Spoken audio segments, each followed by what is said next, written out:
those of you who watched our Payback predictions, for those of you when we were doing the Shred Shack Pro Wrestling, we placed a wager on the results of this week's pay-per-view.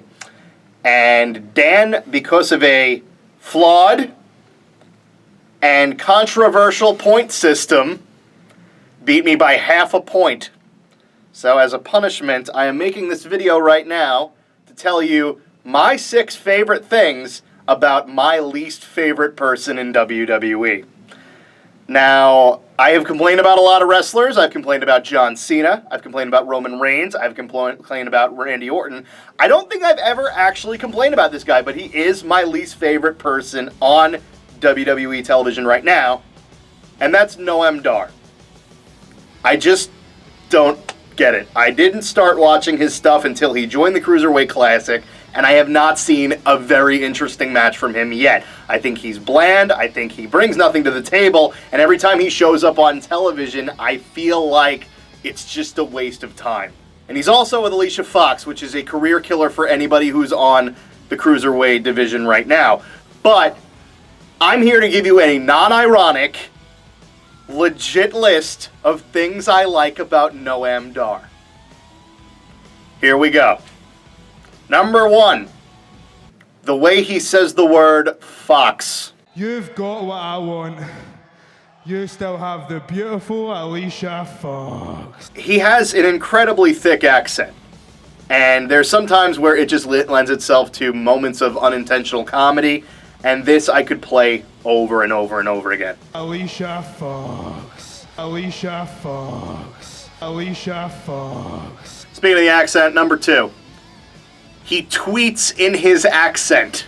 There are times where he says things like oot and a boot and no one, and he pronounces it the way he spells it, which I think is just fantastic. I think his accent gets grating after a while, but you know what? If I'm reading it out loud to myself, and I'm enjoying it.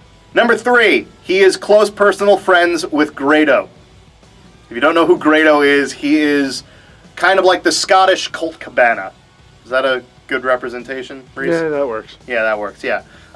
He's a comedy wrestler, and he's unbelievably popular in Scotland. Like Daniel Bryan popular in Scotland.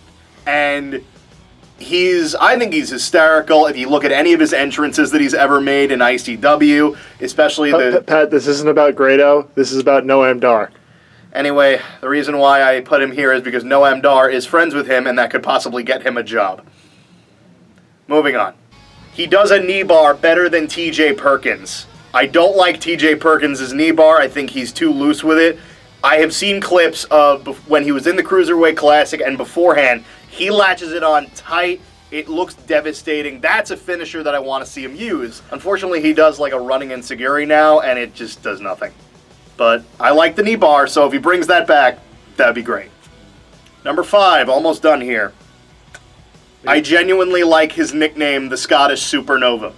I know that in Scotland his nickname was the Champagne Supernova. His finisher was called the Champagne Knee Bar. The Scottish Supernova, I just think it rolls off the tongue pretty nicely.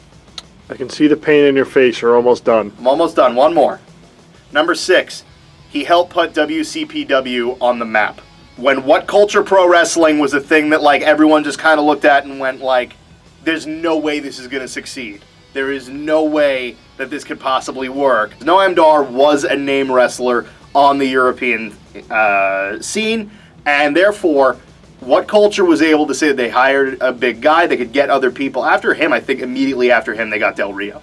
Him being a flag waver for What Culture Pro Wrestling is a big deal for me because I love What Culture. I think it's great wrestling.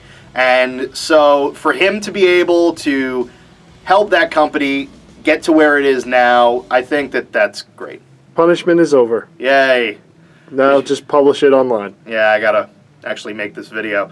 Be sure to join us for our next Shred Shack Pro Wrestling, where we'll be talking about Backlash, and I will probably be making more wrong predictions. You're gonna join in for that one, right? I don't know. I enjoy watching from the sides. I hate you.